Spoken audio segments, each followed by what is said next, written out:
एक महाराज देखो सुनो, बढ़िया एक व्यक्ति था, थोड़ा आलसी था, करता धरता कुछ नहीं था। घर वालों ने कहा जब करते धरते कुछ नहीं हो तो ऐसा करो आप घर से जरा लंबे हो जाओ। हाँ हाँ, जो व्यक्ति घर में कोई काम नहीं करता उसको घर वाले भी कहाँ चैन लेने देते हैं। हाँ, बोले अच्छा तुम करते धरते कुछ नहीं हो, अब तुम करने लायक हो गए हो, या तो करो और नहीं तो चलो घर से लंबे हो जाओ। उसने युक्ति लगाई, बोले देखो करना तो अपने बस की बात नहीं है, लंबे हो जाए। बेचारा घर को त्याग कर चला। घर छोड़ करके महाराज वो जब चला है, उसने विचार किया कि अब जाए तो जाए कहां, अब तो कुछ साधन है नहीं, कहां जाए।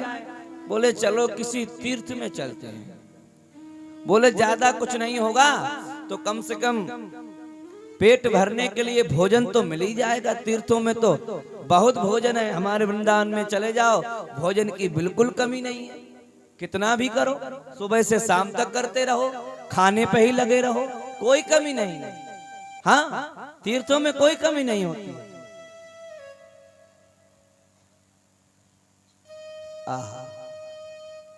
तीर्थों में गया, अब जाते जाते देखा कि महाराज एक महात्मा बैठे हैं, बड़ा सा पेट है। आश्रम के आगे ठंडी का मौसम था, वही करीब 9-10 बजे हुए होंगे। ठंडी के मौसम में लंबा हमारी तरह तिलक लगा करके, चौड़ा माथा, बड़ी बड़ी जटाएं, जूड़ा, लंबा सा तिलक लगा करके आराम से धूप सेक रहे थे। उसने सोचा ये बढ़िया महात्मा है, चलो इनको प्रणाम कर लो। भक्त ने आकर के प्रणाम किया, बोले महाराज जी प्रणाम। महाराज जी ने आशीर्वाद दिया, बोले बताओ बेटे कहां से आए हो और कहां जा रहे हो। बोले देखो आए तो घर से हैं और जाने का मालूम नहीं, कहां जाएंगे ये नहीं पता। उसने घटना बताई, बोले महाराज जी एक प्रश्न आपसे कर सकता हूं, आप यहीं रहते हो। बोला हाँ। महात्मा जी बोले हाँ हम तो यहीं रहते हैं, ये अपना ही आश्रम है। तो बोले एक आध जगह कोई खाली है। बोले तो बेटा आश्रम है, इसमें तो भक्त लोग आते जाते रहते हैं और इसमें तो हमेशा जगह खाली ही रहती है। बोले गुरुजी तो थोड़ी सी कृपा कर दो और मोकू या आश्रम में धर ले। पर गुरुजी एक बात, मोह करनो कहा पड़े वो। बोले करनो कुछ नहीं है, संस्कार आपका कर देंगे, हमारे तरह तिलक लगाना और माला झोली लेकर के केवल भगवान का भजन करना। बोले गुरुजी चलो ये तो हमको बहुत अच्छा लगा, पहले ये बताओ खाने को कितना मिलेगा। गुरुजी बोले बेटा भोजन तो खूब चकाचक मिलता है, आश्रमों में क्या कमी है भोजन की। बोले गुरुजी कितनी पंगत चलती है। बोले देखो एक तो सुबह में पंगत चलती है, फिर एक शाम में पंगत चलती है। गुरुजी बोले कि अगर एक पंगत में काम ना चले तो बोले तो दूसरी पंगत में पा लेना, दो से काम ना चले गुरुजी बोले तो तीसरी में पा लेना, उसमें क्या बात है, भाई पेट तो भरना ही है। चेला ने कहा ये बढ़िया जुगाड़ हो गया, करना धरना कुछ नहीं है, चकाचक भोजन मिलेगा, खाली माला सड़कानी है वो तो मैं सड़का दूंगा, उसमें कोई आपत्ति नहीं। आश्रम में प्रविष्ट हो गया। आश्रम में प्रविष्ट होने के बाद में अगले दिन गुरुजी ने संस्कार कर दिया, तिलक दे दिया, कंठी पहरा दी, माला झोली हाथ में। बोले बेटे उठो और माला जपो। अब तो बेचारा सुबह 4 बजे स्नान करके और बढ़िया तिलक स्वरूप करके और माला सटका करके और जैसी बजते 8 सोई कमरे से और रसोई, रसोई से कमरा, कमरा से रसोई, रसोई से कमरा। कितनी देर में भंडारा शुरू हो रहा है, कितनी देर में पंगत शुरू होने वाली है। अब मेरे तो पेट में चूहे कूद रहे हैं, कितनी देर में। जैसी पंगत शुरू होती चकाचक पाता, आनंद आने लगा महाराज उसको। अब एक दिन आ गई क्या, एकादशी। एकादशी के दिन उसका तो वो ही नियम महाराज, सुबह से तिलक लगा करके जप आदि वगैरह करके माला करके और रसोई से कमरा, कमरे से रसोई। अब आज चूल्हे नहीं जल रहे हैं। आज तो बोले गड़बड़ है, क्या हो गया? भागा भागा, अरे गुरुजी आज क्या हो गया? आज रसोई नहीं बन रही है, कोई रसोई में चूल्हा ही नहीं जल रहा है। गुरुजी बोले आज कुछ नहीं जलेगा। बोले क्यों? आज तुमको मालूम नहीं है आज एकादशी है? तो बोले एकादशी में क्या होता है? बोले उस दिन भोजन नहीं बनता है। तो बोले फिर क्या खाते हैं? बोले उस दिन तो व्रत रखा जाता है। बोले अरे गुरुजी हम तो नहीं रखा जाएगा व्रत, हमें तो भोजन करवा। गुरुजी ने कहा देखो बेटे, ये वैष्णवी दीक्षा है। जो वैष्णव हो जाता है, जो तुलसी रख लेता है, जो तिलक धारण कर लेता है, उसको नियम का पालन करना पड़ता है। तुम्हें जरूर रखनी पड़ेगी एकादशी। बोले गुरुजी बहुत चेला है एकादशी करने वाले, मुझे माफ करो, मैं नहीं कर पाऊंगा। गुरुजी बोले बेटा देखो आश्रम में तो भोजन बनेगा नहीं, ये आश्रम का नियम है। एक काम करो, तुम भोजन बना लेते हो? बोले बनायो तो कभी नहीं है, लेकिन मरता क्या नहीं करता। बोले प्रयास तो जरूर करूंगा बनाने का। तो बोले तो ठीक है, तुम भंडार घर में चले जाओ और वहां से अपना सब सामग्री लेकर के, दाल चावल आटा जो भी तुम्हें चाहिए लेकर के, और दूर जाकर के कहीं भोजन बनाना और फिर भगवान का भोग जरूर लगाना। सीधा साधा बेचारा भगत और गया, नदी किनारे पहुंचा। नदी किनारे पहुंच करके बेचारे ने जो है झटपट भोजन बनाया, और भोजन बनाकर जैसे ग्रास तोड़ करके महाराज और पाने को हुआ, सोई गुरुजी की बात याद आ गई। बोले भगवान का भोग जरूर लगाना। अब तो बेचारा ग्रास रख करके क्या कहता है, अब भगवान का भोग लगा रहा है। क्या कहता है? राजा राम आइए, मेरे राम आइए, मेरे भोजन का भोग लगाइए। राम आइए, प्रभु राम आइए, मेरे भोजन का भोग लगाइए। राजा राम आइए, सीता राम आइए, मेरे भोजन का भोग लगाइए। राजा राम आइए, प्रभु राम आइए, मेरे भोजन का भोग लगाइए। कह रहा है कि हे सीताराम भगवान आप आइए और भोग लगाइए। और कहता है क्या? अरे आचमनी अर्घान आरती यहाँ यही मेहमानी, आचमनी अर्घान आरती यहाँ यही मेहमानी। देखो भैया, ना तो हमारे पास आचमनी है, ना अर्घा है, और ना कोई हमको आरती करने के लिए हमारे पास कुछ नहीं है।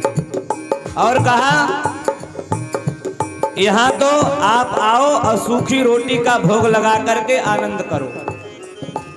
आचमनी अर्घान आरती यहाँ यही मेहमानी, आचमनी अर्घान आरती यहाँ यही मेहमानी। सूखी रोटी पाओ प्रेम से पियो नदी का पानी, सूखी रोटी पाओ प्रेम से पियो नदी का पानी। राजा राम आइए, सीता राम आइए, मेरे भोजन का भोग लगाइए। राजा राम आइए, सीता राम आइए, मेरे भोजन का भोग लगाइए। महाराज जैसे उसने कहा, बोले यहाँ अर्घा आचमनी कुछ नहीं है, सूखी रोटी है, इसको पाओ और नदी का ठंडा पानी पियो और अपना काम बनाओ। अब महाराज विचार कर रहा है कि अभी तक भगवान आए नहीं और पेट में बहुत जोर की भूख लगी हुई है, और गुरुजी ने कहा है कि जब तक भोग ना लगे तब तक तुम पाना मत। और बोले कैसे भगवान आएंगे और कैसे पाएंगे? बड़ा भोला भगत था, वो सोच रहा था कि भगवान आएंगे और फिर भोजन पाएंगे और उसके बाद हम पाएंगे। उसको क्या पता कि मंदिर में ऐसे पर्दा खींच के टुन टुन टुन टुन करके भोग लग जाता है। वो बड़ा भोला भगत। फिर बोला बहुत सरल भाषा में, क्या कहता है, भूल करोगे यदि तजोगे भोजन रूखे सूखे, भूल करोगे भोजन रूखे सूखे। अगर तुम यहाँ नहीं आए मेरे भोजन करने तो तुम भी भूखे ही रहोगे। क्यों? बोले आश्रम में आज कुछ नहीं है, वहाँ कोई चूल्हा चापड़ी नहीं जल रहा है, वहाँ तो एकदम भूखे गुरुजी और भूखे सारे चेले और भूखा ही रहना पड़ेगा, इसलिए तुम हमारे पास आ जाओ। भूल करोगे यदि तजोगे भोजन रूखे सूखे, भूल करोगे यदि तजोगे भोजन रूखे सूखे। एकादशी आज मंदिर में बैठे रहोगे भूखे, एकादशी आज मंदिर में बैठे रहोगे भूखे। राजा राम आइए सीताराम आइए मेरे भोजन का भोग लगाइए। राजा राम आइए सीताराम आइए मेरे भोजन का भोग लगाइए। जैसे ही महाराज उसने इतनी सुंदर भाषा में सरल वाणी में कहा, एकादशी आज मंदिर में बैठे रहोगे भूखे, बोले आ जाओ नहीं तो भूखा रहना पड़ेगा।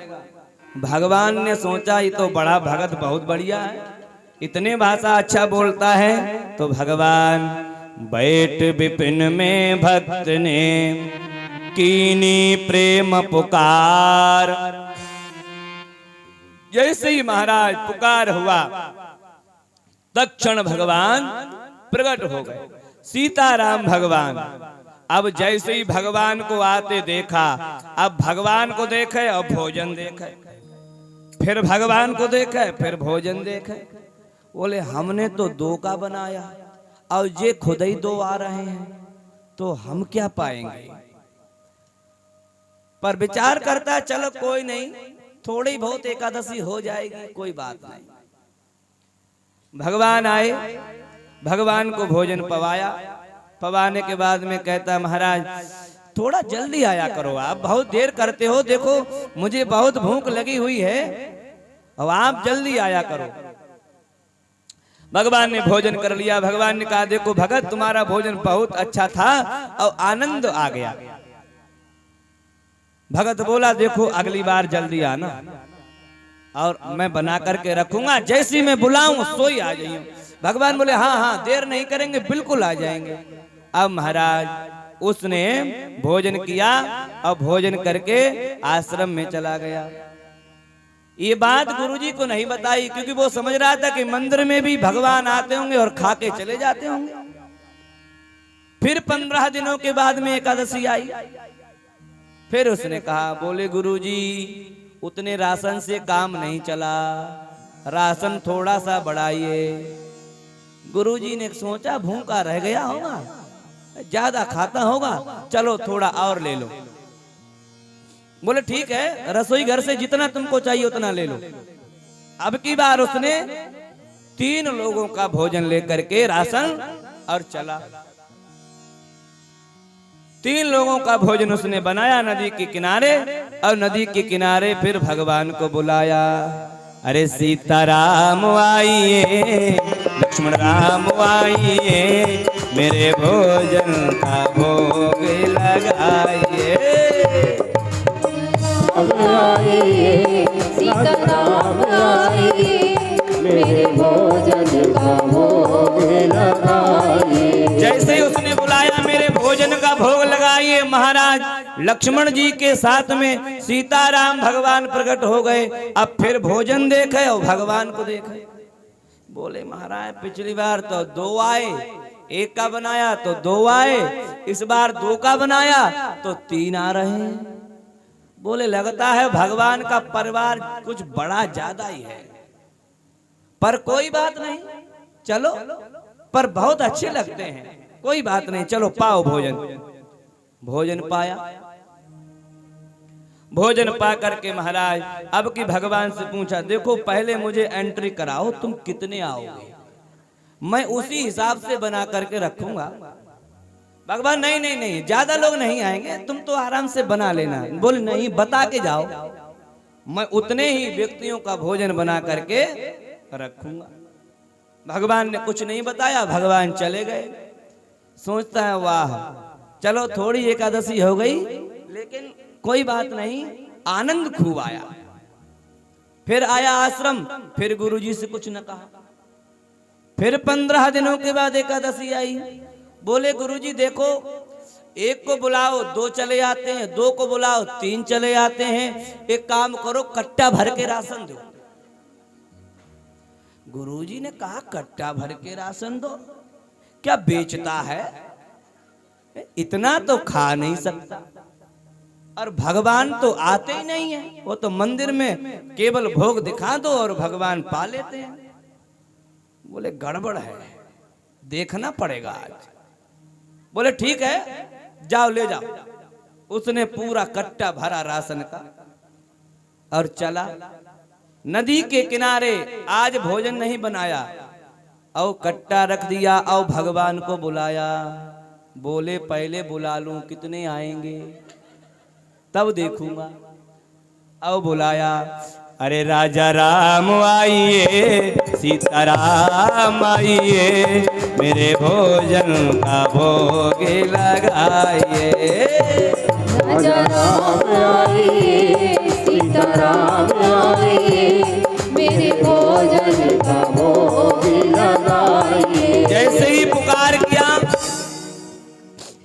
बैठ विपिन में भक्त ने कीनी प्रेम पुकार, तो तहाँ क्षण में प्रगट भयो वहाँ दिव्य दरबार। अब की तो महाराज गजब हो गया। राम जी, लक्ष्मण जी, भरत जी, हनुमान जी और सीता मैया सब आ गए। बोले हो गई एकादशी। हाँ, भगवान बोले भोजन लाओ। बोले क्या भोजन लाओ? इतना बड़ा परिवार लेकर आए हो, बनाओ और पाओ। है? बोले तुमने नहीं बनाया। बोले जब अपने को मिलना ही नहीं है तो बनाएंगे क्यों? कट्टा भर के लाए सामान, ये तो तुम ही पालोगे। महाराज, अब भगवान ने भक्त की पुकार को सुना तो हनुमान जी से कहा कि हनुमान जी, अब भक्त का आदेश है महाराज, तो करना पड़ेगा। अब लक्ष्मण जी बड़े गुस्से आने लगे। बोले ऐसी जगह लाने की क्या जरूरत थी? है? इज्जत का पूरा फलूदा बना दिया। बताओ, अपने आप रोटी बना के पाना है तो इससे अच्छा तो घर ही ठीक था। राम जी बोले देखो, तुमको नहीं पाना है तो तुम जा सकते हो, लेकिन हम तो अपने भक्त के अधीन हैं। अब हमको तो भाई बनाना पड़ेगा। भरत जी भंडारे बनाने लगे। महाराज भरत जी तो महाराज बड़े प्रेमी हैं, जो राम जी का आदेश हो जाए। भरत जी ने महाराज तक्षण रसोई में जाकर के और एकदम से व्यवस्था कर दी। हनुमान जी जल्दी जल्दी जाकर के लकड़ियों को लेकर के आए और महाराज भोजन की व्यवस्था कर रहे हैं। तब तक पीछे से गुरुजी आ गए। बोले देखें तो सही क्या करता है इतने राशन का। अब गुरुजी आए और गुरुजी ने कहा, अरे चेले क्या बात है, भोजन नहीं बना रहे हो? बोले गुरुजी, जब भोजन हमको मिलना ही नहीं है तो बनाएंगे क्यों? बोले मतलब? बोले आप देख नहीं रहे हो, देखो ये राम जी हैं, ये सिया जी हैं, ये भैया लक्ष्मण जी हैं, ये देखो भैया भरत जी हैं और हनुमान भी आ गया साथ में। बोलो। गुरुजी बोले हमको तो कोई दिख नहीं रहा है। अब चेला चक्कर में। बोले गुरुजी को नहीं दिख रहे हैं तो गड़बड़ हो जाएगी व्यवस्था। गुरुजी को चेला दिख रहा है और राशन वाला कट्टा दिख रहा है। चेले ने कहा, बोले राम जी गुरुजी को नहीं दिखोगे? बोले नहीं, गुरुजी को नहीं दिखेंगे। क्यों? बोले गुरुजी में अभी सरलता नहीं आ पाई, गुरुजी में सरलता नहीं है। तुमने हमको इतने सरल भाव से बुलाया और हम दौड़े दौड़े चले आए। एकादशी में भी हमने भोजन कर लिया, लेकिन आपके गुरुजी में वो सरलता नहीं है, इसलिए हम आएंगे नहीं, गुरुजी को हम दिखेंगे नहीं। अब तो चेला रोने लगा। बोले गुरुजी को नहीं दिखोगे तो हमको दिखने से क्या फायदा? अरे गुरुजी की कृपा से ही तो आप हमको मिले हो, इसलिए गुरुजी को जरूर दिखिए। महाराज राघवेंद्र सरकार ने कृपा करी और गुरुदेव को दर्शन दिया। देखो कई बार चेला ऐसा होता है जो गुरु को तार देता है। सबरी महाराज देखो, सबरी के विषय में कहा गया मतंग ऋषि की शिष्या सबरी, और किसी ने आश्रम पर नहीं रखा तो मतंग मुनि ने महाराज कहा तुम यहाँ रहो, क्योंकि मतंग ऋषि जानते थे कि ये बहुत बड़ी भक्ता होगी और भगवान एक दिन जरूर आएंगे। मतंग ऋषि ने कहा कि हे बेटी मैं जा रहा हूं, लेकिन तुम इस आश्रम में ही रहना और राम जी एक दिन जरूर तुमको दर्शन देने आएंगे। और गुरुदेव का वाक्य सिद्ध हुआ, और वाक्य सिद्ध हुआ महाराज राम जी को आना पड़ा, और राम जी ने सबरी को नवदा भक्ति का उपदेश किया है।